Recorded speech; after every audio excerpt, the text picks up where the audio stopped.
It seems like we're going to be featuring Yvar Vlieger versus Giulio Tarlao for our feature match. And look at that, that's a killer watch roll.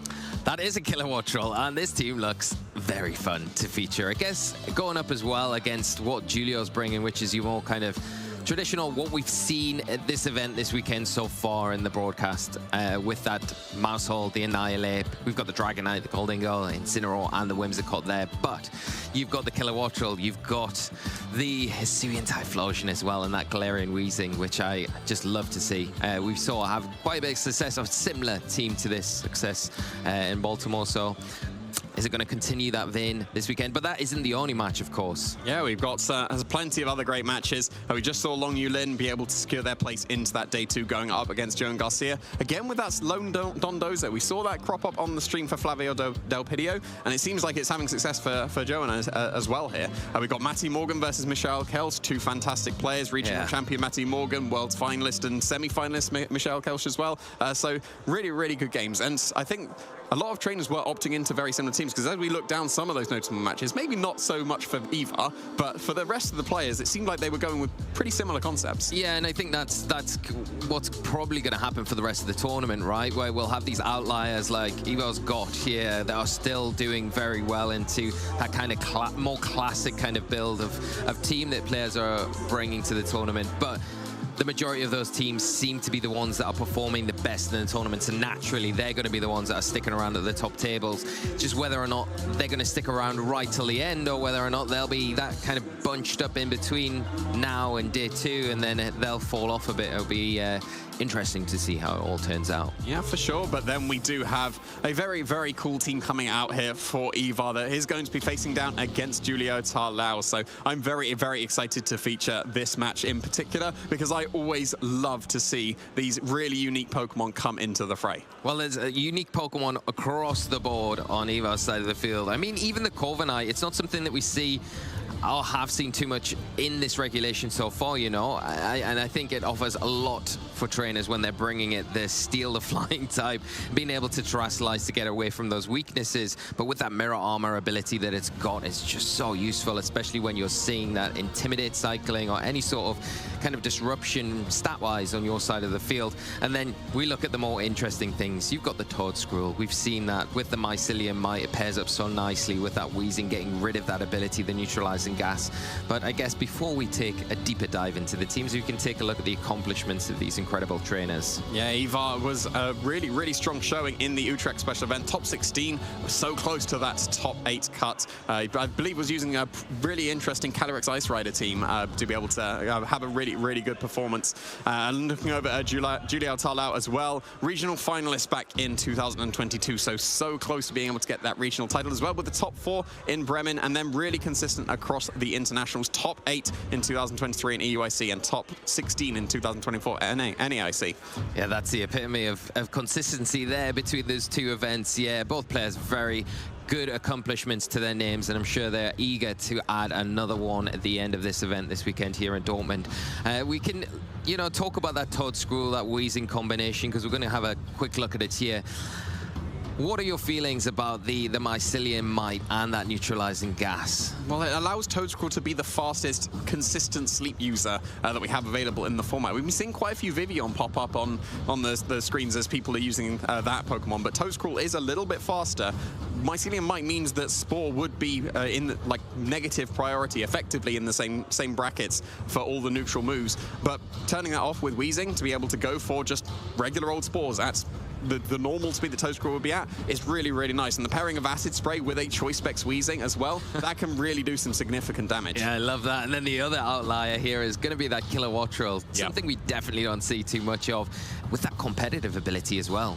Yeah, it's going to scare off the Incineroars for sure. It's going to be able to do some massive damage if it does get intimidated. And then it pairs really nicely with the Garchomp, because you've got the combination of going for Discharge and Earthquake. That is, we said about tried and true. That's a tried and true combination. That is a tried and true combination. Looking forward to seeing how Giulio approaches that threat, because we've got the Whimsicott, Incineroar, Dragonite, Goldinger, Mousehold, and the Annihilate there. Anything jumping out to you here? I mean, the haze on the Dragonite's definitely something that we don't see too often, Jamie, and that Ice Spinner combination. It's a really good way of getting rid of the terrain if it's been set up, and then eliminating any stat boosts on both sides of the field. Yeah, I think everything else is like, you would expect to see those sets, but that Dragonite is absolutely standout for me. Yeah, Haze Extreme Speed is very common on Dragonite and opting for the Terra Normal, and then Ice Spin and Thunder Punch, that's basically perfect coverage. We've known across the generations that Ice and Electric is a very, very good type combination. Yeah, definitely, and I love the Rocky Helmet on the mouse hold as well. I like it. It's a more of a traditional kind of support mouse hold rather than the offensive one that we've seen more recently with that population bomb there to support the majority of the team, allow the Goldingo to set up with that nasty plot, and also use that beat up when the opportunity is there to power up the Annihilate, get that Rage Fist powered up to a point where it is going to be picking up knockouts on the other side of the field. Incineroar there, standard.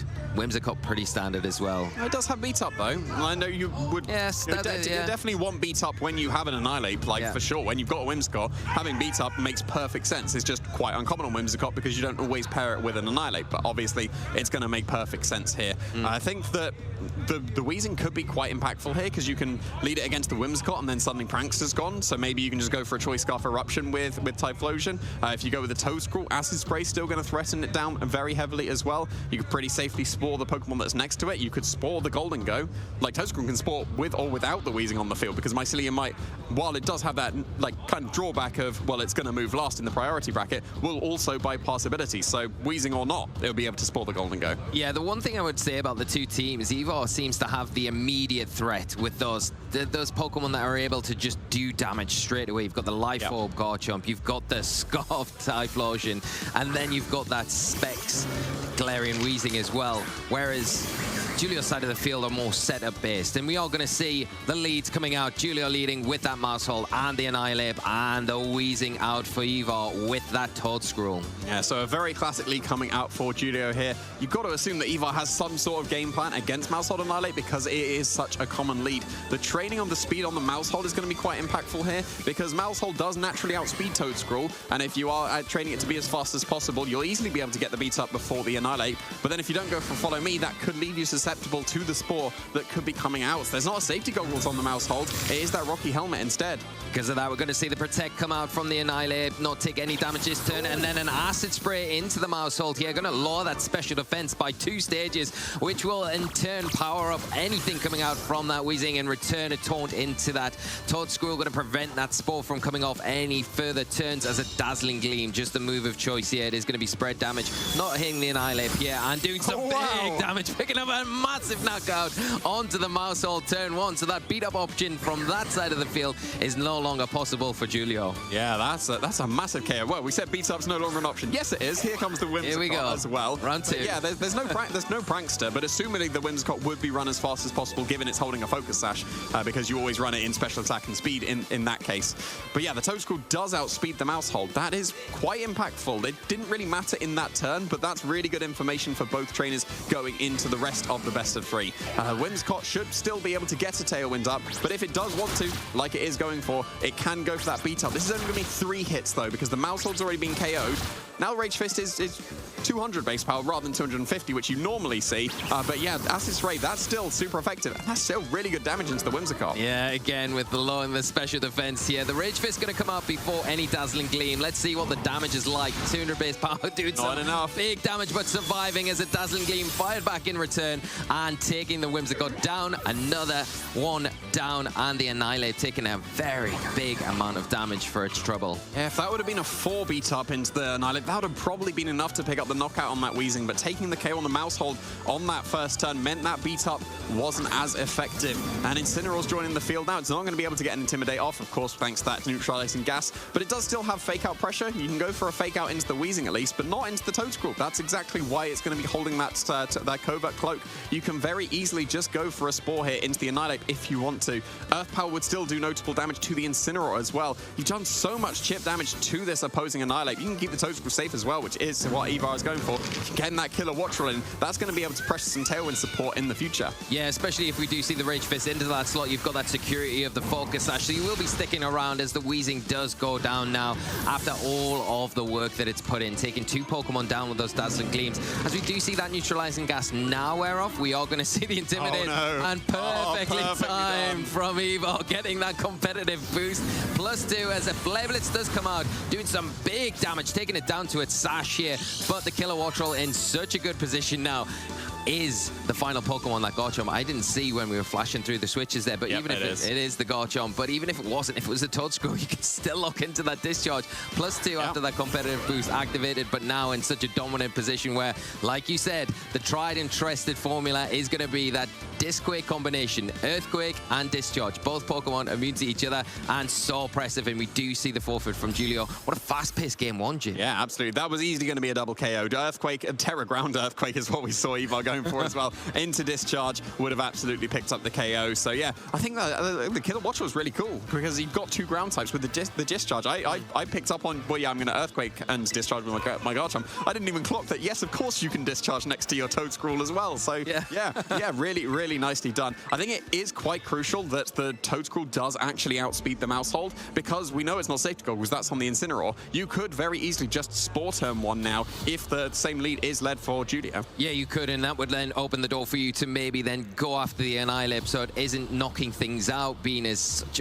a hindrance to, even though that was so clean that game 1, and of course Giulio has so many problems. Like you say, you've got that information now going forward. And the other thing, the timing there from Yvar to get that Killer Wattrel in was just so perfectly done. That was so good. We can't talk about it enough there, because knowing that, okay, well, the Glaring Weezing probably going to go down here, but if it does, that neutralizing gas is going to wear off, and then that Intimidate will activate. I'm going to make sure I take as much of an advantage of this as possible, getting that Killer Wattrel in. Of course, with the Focus Sash as well, there was no risk of it getting knocked out. Yeah, for sure. And Flebis would have been strong enough. It did bring it down to the Focus Sash, but yeah, Killer Wattrel usually needs to be on the field and then Incineroar switches in. I don't think I've ever seen that interaction where you switch in the Killer Wattrel to get the competitive boost because of the Weezing dissipating. That was such a cool play, and like the game was just immediately over. Like Discharge, Earthquake, that would have KO'd both Pokemon from full HP as well. Yeah, it feels very difficult for Giulio going into this next game, especially when, you know, anyone coming off a loss like that, especially being maybe taken a little bit by surprise. How are you approaching this one, Jamie? Yeah, I think the Whimsicott lead would probably be a bit more ideal, because we saw the Mousehold, it didn't really do too much there. You would be able to go for a Tailwind straight away. That's if you were going still with the Annihilate strategy, but it seems like a complete switch up for both of the trainers here. It's going to be Incineroar and Dragonite for Giulio, but Yvar did switch up to Killer Wattrel, and there is that competitive boost immediately on turn 1. So yes, you got an Intimidate on the Garchomp, but now you boosted that Killer Wattrel. Yeah, it's in a great position. It is threatened this next turn from that Fake Out, so it will have to either go for the Terastallization. You do that, you're committing that for the rest of the game, of course, but you can get some damage off, or you just go for a nice Protect, maybe utilize the Garchomp here to get some damage off, and you've got to be careful though in front of that Dragonite that does have those Ice-type attacks that 4 times super effective. So if you are staying on the field, if you are attacking, you've got to make sure that you get the knockouts from here, but we are going to see that Terastallization into the Ghost Terror type. It is going to have the immunity from that normal type Fake Out. Attack coming from the Incineroar this turn, so it will be able to get an attack off. No Fake Out, Discharge coming out from the Killer Wattrel. Garchomp immune to it, doing some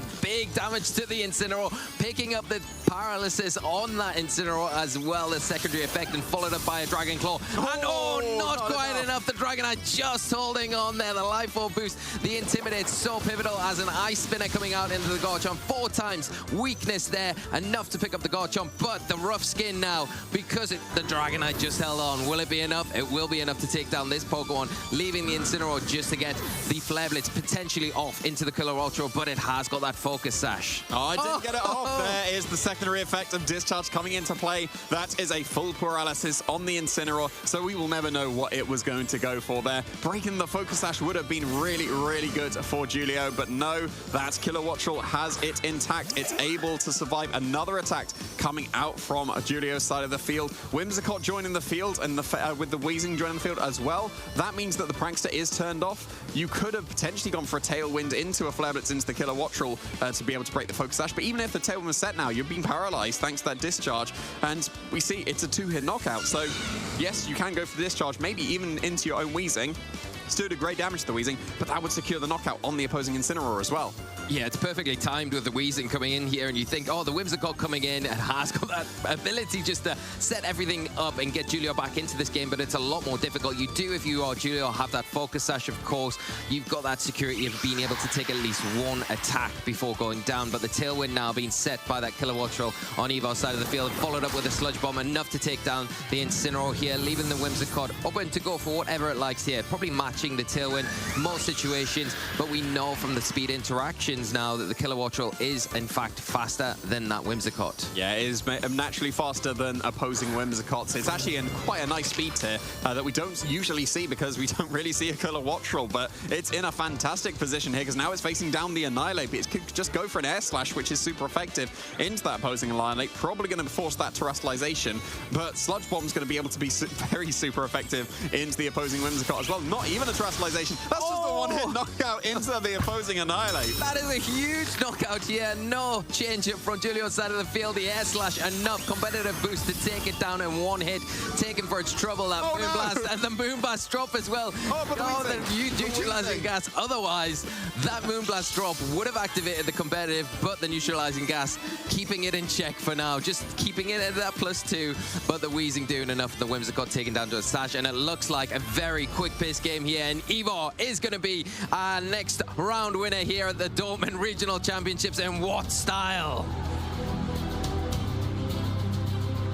Kilowattrel is not what I expected to absolutely sweep through this round. That was incredible. Like we obviously know that Incineroar is used a lot, and Intimidate is a fantastic ability in VGC, but not against competitive Pokemon. Like we usually see it against Defiant. Defiant is so much more common. We see Annihilate, we see King Gambit. Yeah. Competitive is not as widely distributed on common Pokemon.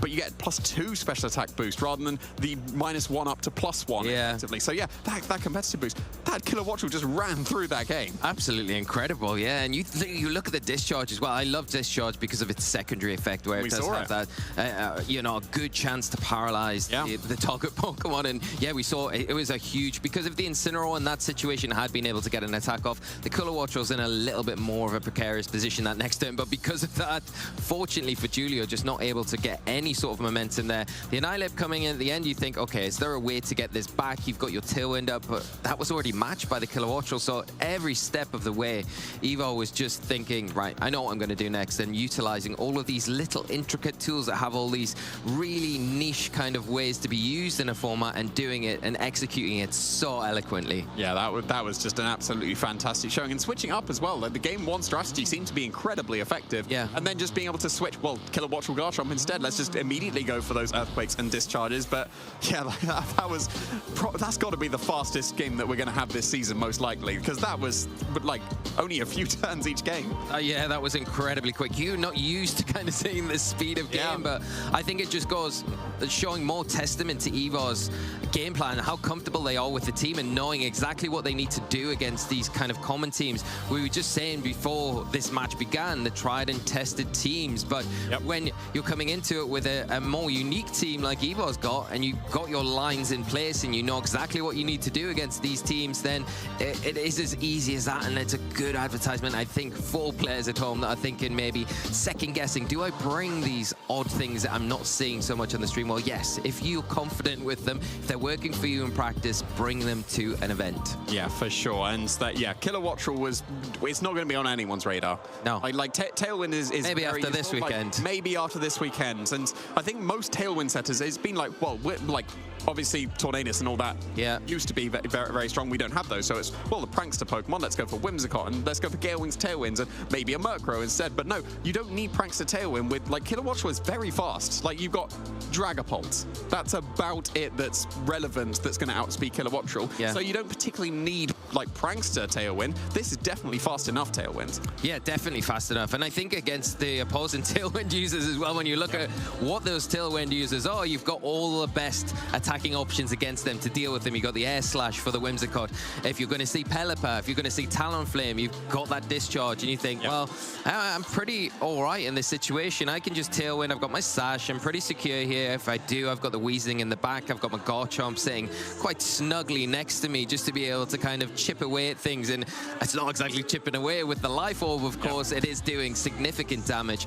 A really great Pokemon, and got those 3 abilities as well. I really love all of them, you know. They're all viable. It's good, a bit like the Archelodon, where you've got 3 abilities that you could really pick from, but they're all really useful, but probably not as useful as the competitive in that last match. Yeah, that competitive was very good, for sure. You have to get the stat drop for it to be useful, whereas something like the wind power, you can activate yourself. If you go for Tailwind, well, suddenly your electric move is as strong as a +2 competitive boost would have given you in the first place, but you're in control of that. But then when you do get the competitive boost, then you can just keep going for those consistent moves as well, because wind power activates, and this discharge will be as strong, and then it's back to regular in the future. But if you get +2, well, every discharge is now this strong. Yeah, and I love the adjustment in game 2 as well of bringing the Garchomp, because I think Giulio obviously identified that the Toad Screw was going to be an issue again, and maybe bringing the Dragonite there with that super effective Ice-type attack. And although it was super effective into the Garchomp, I think the Garchomp's just a little bit better defensively than that Toad Screw in that situation where it was able to, take the Intimidate, but I can compensate for that because I know I've got the Life Orb there, so I can still get the damage I need. Probably maybe expecting the Dragonite to go down, but showing how well Giulio's trained that Dragonite, but it really didn't matter too much because the rough skin came into play there, and it was really from there, it was all in the hands of Yvar to kind of take forward. We can see the Garchomp having a look, very strong, got a very large attacking stat as well, and a very good speed stat, very unique speed stat as well, especially placed into this format. Yeah, unique speed stats are really nice, and the fact that it's like a little bit faster than a lot of the common Pokemon in this, like that we see commonly in this format, is really, really good for Garchomp. We saw it a lot when it was used in like Regulation D and E. It was usually Clear Amulet, and now there's been a huge shift to, I think every single Garchomp I've seen has been Life Orb at this point. Maybe there's been like one Choice Scarf Garchomp, but Clear Amulet seems to have dropped off. Yeah, why would you need Clear Amulet when you actually want to be intimidated if you've got a killer Wattrel next to your Garchomp? So I'm really curious to see what the thoughts were to put that killer Wattrel on the team, and we've got the man to do it. We've got Yvar ready for an interview, so please take it away. This is Yvar Vlieger's kitchen, and we are just living in it. Yvar, huge congratulations on that phenomenal win. Such an exciting team. Now, as you were saying to me just before, you took a lot of inspiration from Wolf Glick's Baltimore team. Talk to us about how you felt when you first saw that team. Yeah, like, I thought Weezing was really good this format. So, and I did my own things. I tried it with Typhlosion before, actually. And also with Slaking and Dondozo, but in the end I was like, I don't know about it. And then I was like watching Baltimore, and I saw the team, and I was like, I can give it a try. Why not? I like it. So then I played it, and I was like, okay, this team is actually really good. So why not try to work on it even more and make it so I like it? Put my own things on it to, so I can play more efficiently.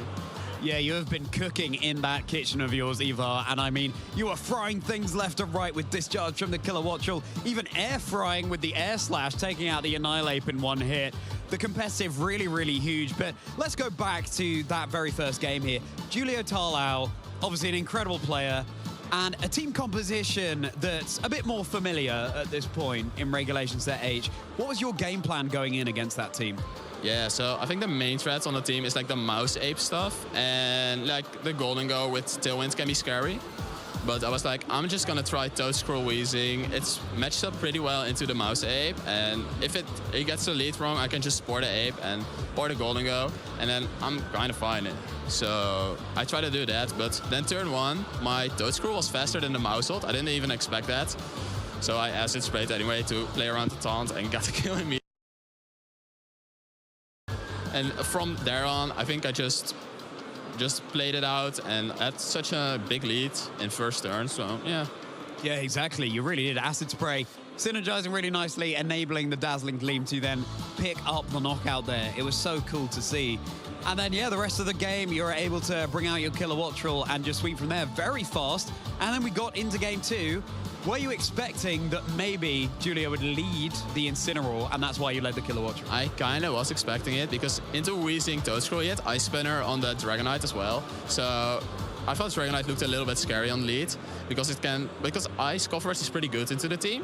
So I was like, and maybe Incineroar for the Weezing to fake it out immediately. So I was like, okay, I'm just gonna do Garchomp Killer Wattrel, because I thought it worked well against the other leads as well. Just getting Tailwind, Earthquaking, and then discharge, things like that.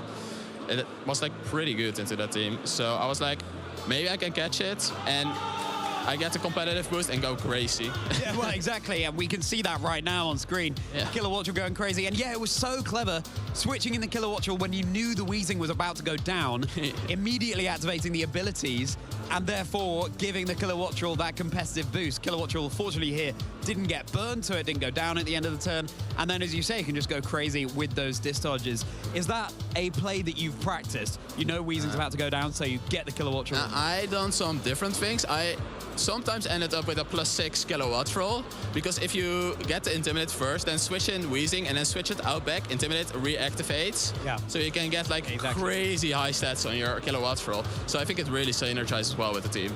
Yeah, and then so you doubled up with the Dragon Claw in turn 1 of game 2 as well. Wasn't quite enough, but then the rough skin on the Garchomp was enough to take I out was the like, Dragonite. if I go down here, I don't think it's too bad, because I get the Wheezing in and can switch it out immediately and just click Discharge and pick up 2 KOs. And then I have a +4 Kilowattrel with a Sash. Like, Yeah. I don't know. Well, I think the question on everyone's lips is, do you think this team can go all the way? I think the team itself can. I don't know if I can do it, but why not try it, right? We believe in you, Yvar. We believe that you can. And you're a player who has a history of running really interesting teams. I was casting over a game you did in Malmö 2 years ago, although no, last year, 2 seasons ago, where you brought Dunsparce and Squawkabilly. It was so exciting to see. Can you talk to us a little bit about your approach to team building? My approach to team building? I like to just play things I think are fun, in some way. But yeah, I want to have fun while playing, but also my own approach. I don't really take the super standard stuff most of the time, but I can do so if I want to. But most of the time I'm like, yeah, I want to do my own little spin on things, and then you sometimes get some crazy things and sometimes a little less crazy.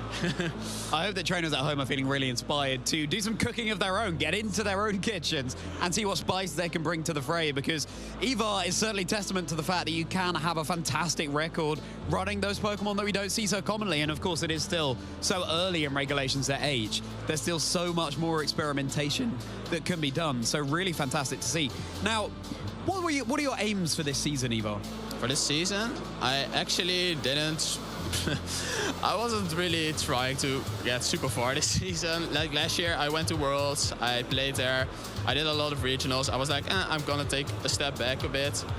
This one I already signed with friends, and we just gonna have fun, and I brought a fun team that I liked, and I was like, okay, I'm going good. Like, if I can get high, maybe I'm going to Worlds, but I'm not planning on it really. Oh, okay, so you're just playing for the fun and seeing where it goes. And again, it's to each trainer their own deciding if Worlds is something that they want to go for.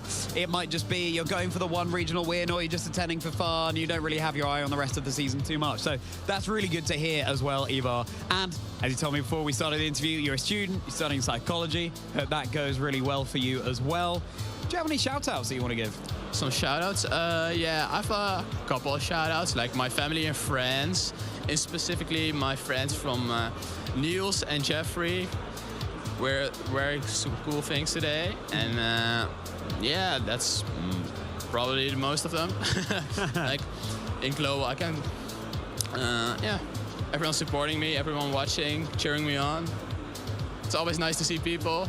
Yeah, exactly. Meet new ones. Yeah, so many people raising you up and cheering you on from the sidelines, making sure that you can get those fantastic finishes. Well, huge congratulations again to you, Yvar. You've made day 2, so we'll keep our eye on you as the competition progresses. Now, trainers, well, that's Yvar getting the win. Hooray. And now it's time to head into our last Swiss round. It's good on.